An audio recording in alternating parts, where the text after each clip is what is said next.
E aí, bora tomar um cafezinho enquanto a gente conversa? Bom, se batata inglesa é um alimento bom e óleos vegetais como óleo de soja e o girassol são alimentos saudáveis, por que batata frita não seria saudável? Já se questionou isso? E antes que alguém fale que óleos vegetais não são saudáveis, são da indústria.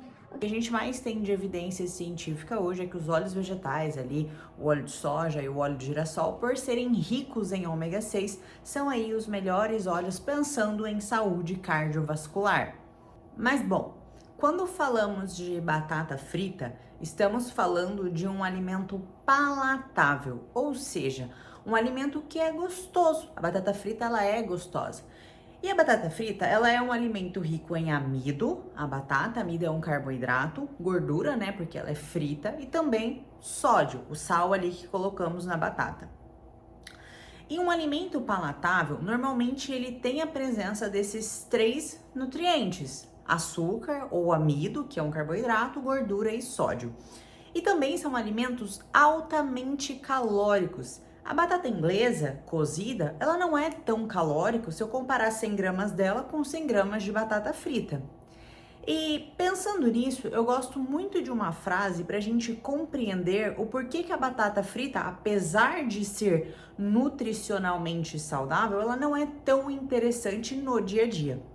E a frase é a seguinte: nada em biologia faz sentido exceto a luz da evolução.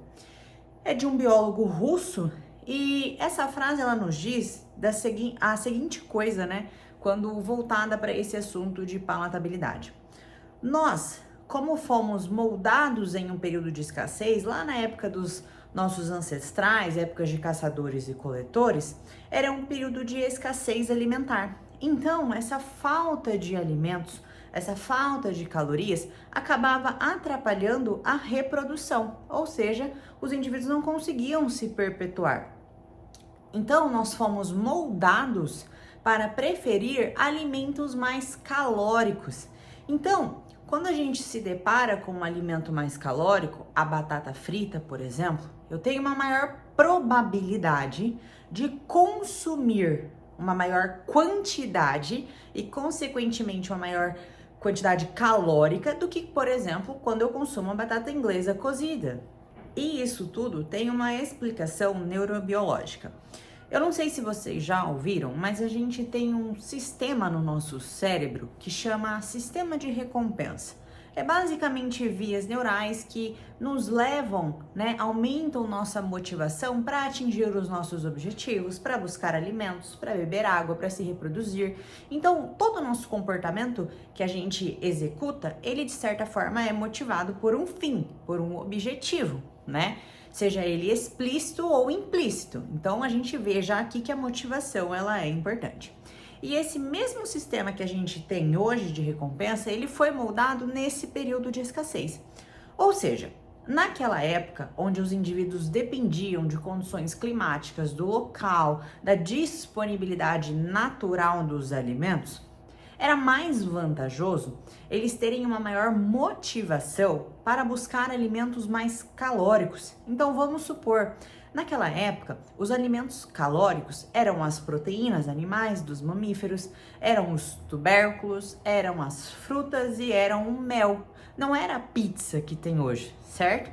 Mas o sistema de recompensa ele foi moldado naquela época, ou seja, se os indivíduos que tiveram uma maior atividade do sistema de recompensa para ter motivação para buscar alimentos mais calóricos, eles conseguiram se reproduzir e passar seus genes adiante. Então vamos supor que a gente tem a mesma circuitaria neural que aqueles indivíduos, só que hoje a gente vive num ambiente totalmente diferente, onde tem muita disponibilidade de alimentos e alimentos cada vez mais calóricos. Naquela época, fazia muito mais sentido o indivíduo gastar energia, né? Ter essa motivação para pegar alimentos mais calóricos, porque aquilo lá ia garantir a sobrevivência dele. Então vamos supor que daqui até 2 quilômetros, no final desses 2 quilômetros, eu tenho um pote de batata frita e eu tenho um pé de alface. Eu não vou ter que caminhar esses 2 quilômetros para pegar esses alimentos? Sendo assim, pensando em sobrevivência e em estoque de energia, faz mais sentido eu comer a batata frita, não faz? Porque eu vou ter o mesmo gasto daqui até lá. Só que o final, a recompensa da batata frita, ela é maior. E nós estamos sempre atrás de recompensas. Comer um alimento gostoso é recompensador. Atingir um físico estético é também recompensador. Então a recompensa, ela é algo subjetivo dos indivíduos. Mas uma coisa é muito factível. Nós temos preferências alimentares por alimentos mais calóricos.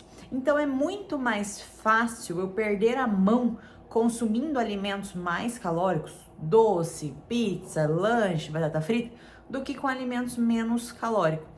Então, é justamente por isso que é tão prejudicial ter alimentos palatáveis dentro de um planejamento alimentar. E aqui entra a batata frita. A batata frita, ela pode ser sim considerada um alimento nutricionalmente, pensando na composição nutricional dela, saudável.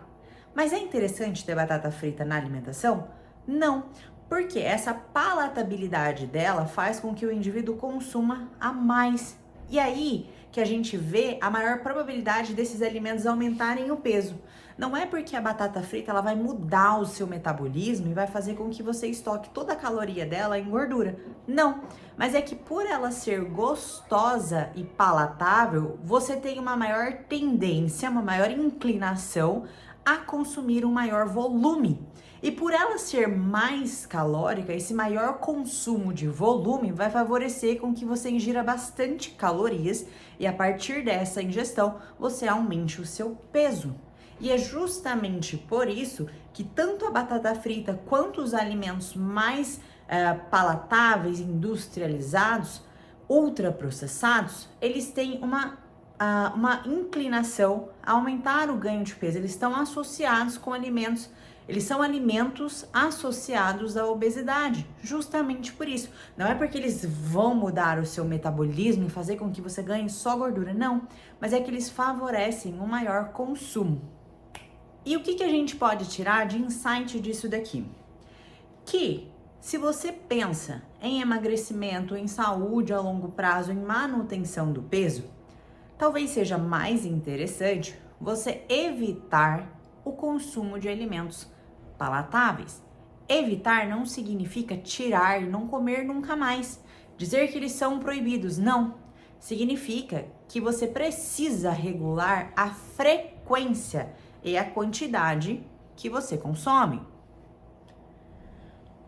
O nosso paladar, ele é moldado, ele é modificável. Então, se eu exponho o meu paladar sempre a um sabor, eu estou reforçando esse sabor. Então, eu vou ter uma maior preferência por esse sabor. Por isso que indivíduos que gostam muito de doce, têm uma maior preferência por doce, são indivíduos que normalmente consomem muito doce. E aqui entra um ponto interessante. Eu sou bem contra aquela ideia de dieta flexível para todo mundo, de basta bater as calorias, basta caber nos macros que tá tudo certo. Não. Se a pessoa ela é mais sensível a alimentos palatáveis, se ela é mais reativa a isso, pode ser que colocar um docinho na dieta dela pode desencadear episódios de descontrole alimentar. Então vamos supor que a pessoa ela gosta muito de doce e na cabeça dela ela acha que consumir doce todos os dias vai aliviar, vai amenizar essa vontade de comer doce. Só que o que pode acontecer? Pode acontecer o oposto. Esse maior consumo de doce frequente pode, na realidade, aumentar a vontade dela de consumir doce, porque ela vai estar expondo o paladar dela por mais tempo a esse sabor. E pode ser que até no primeiro, no segundo e no terceiro dia ela se dê bem com isso e consuma lá o quadradinho de chocolate, as 20 gramas. Mas em um determinado dia ou dias, ela pode desencadear um episódio de descontrole e comer a barra inteira. Entende? Então, pensando nisso, pode ser mais interessante, pelo menos inicialmente, retirar esses alimentos da dieta, da casa dela e ela ir reduzindo a frequência de consumo e também a quantidade. E por fim, Quando nós falamos de alimentos que engordam ou alimentos que emagrecem, primeiro ponto é que isso não existe, tá? O que a gente tem é alimentos interessantes que podem ser consumidos em maior quantidade e frequência dentro de um planejamento alimentar voltado para emagrecimento ou para a saúde, e alimentos que devem ser ingeridos em menor frequência. Nenhum alimento em específico, nem o pão, nem o arroz, nem o doce, nem o açúcar, nem a lactose, nem as frutas tem a capacidade de te engordar por mudar o seu metabolismo, por fazer você acumular gordura. Não. Os alimentos que são favoráveis para o ganho de peso normalmente são alimentos palatáveis e com muitas calorias, que induzem você a comer mais. Em contrapartida, os alimentos mais interessantes, pensando num processo de emagrecimento, são aqueles alimentos com menor densidade calórica e menos palatável, porque você pode consumir uma grande quantidade de volume e mesmo assim você não tem uma maior probabilidade de exagerar, e mesmo que você exagere, você não vai ingerir muitas calorias a partir deles. Por exemplo, em meio quilo de melancia vai ter menos de 200 calorias. É um volume muito grande. Então dá para você consumir um grande volume e mesmo assim você não vai atingir tantas calorias assim.